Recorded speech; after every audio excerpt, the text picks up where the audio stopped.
কত সুন্দর লাগছে পনিরটা দেখতে। আজকে আমি বানাবো পনিরের একটা অন্যরকম রেসিপি। তাহলে বন্ধুরা চলুন বানিয়ে নিই পনিরটাকে অন্যরকম ভাবে। সবসময় তো একই পনির খেতে খেতে মুখ বোর হয়ে যায়, তো এইভাবে একবার বানিয়ে খেয়ে দেখুন। তো প্রথমে আমি তেলটা গরম করে নিয়েছি, এখানে কড়াইটা আগে বসিয়ে দিয়েছিলাম। আমি এবার এখানে দিয়ে দেবো পেঁয়াজটাকে। পেঁয়াজের সঙ্গে দিয়ে দেবো টমেটো আর রসুন, তার সঙ্গে 3টে ছোটো ছোটো কাঁচা লঙ্কা নিয়েছি আমি।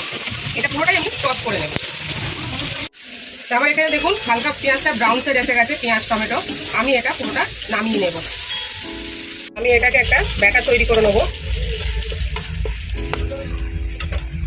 আমি এখানে পেস্টটা বানিয়ে নিয়েছি, দেখুন এইরকমভাবে পেস্টটা বানিয়ে নিতে হবে। আমি পনিরটা এখানে ছোটো করে কেটে নিয়েছি, এটাকে আমি হালকা টস করে নেবো।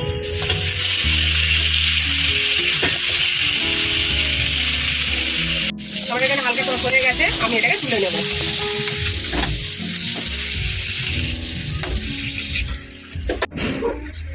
আমি এবার তেলটা গরম হয়ে গেছে, আমি ব্যাটারটা দিয়ে দেবো।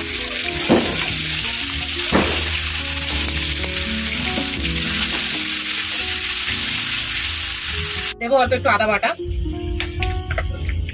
নুন, অল্প একটু কাশ্মীরি লঙ্কার গুঁড়ো, দেবো স্বাদ মতন মিষ্টি। এবার এটা আমি ভালো করে কষিয়ে নেব। অল্প একটু জল অ্যাড করব।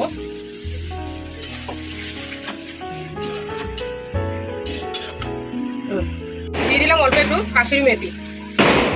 এটাকে আমি ভালো করে আরেকবার কষিয়ে নেবো যতক্ষণ না তেল ছাড়বে। আমাদের এখানে গণেশের বিসর্জন চলছে, যার জন্য এত বাজি ফাটছে, তার উপর বাইরে বৃষ্টিও হচ্ছে প্রচণ্ড। এটা ভালো মতন তেল ছেড়ে গেলে তারপরে আমি পনিরটা মেশাবো। ছেড়ে গেছে, আমি এবার পনিরটা মিশিয়ে দেবো।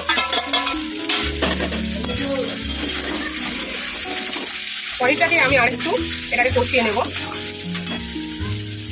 তেলটা আমার ছেড়ে গেছে কত সুন্দরভাবে। এবার আমি এতে অল্প একটু জল অ্যাড করব।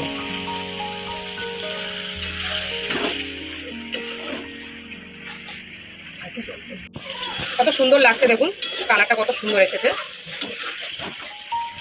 আমার এখানে পনিরটা হয়ে গেছে, আমি এবার নামিয়ে নেব একদম। আমার এখানে রেডি পনিরটা। এটা রুটি, নান বা রুমালির সাথে খুব সুন্দর লাগবে খেতে।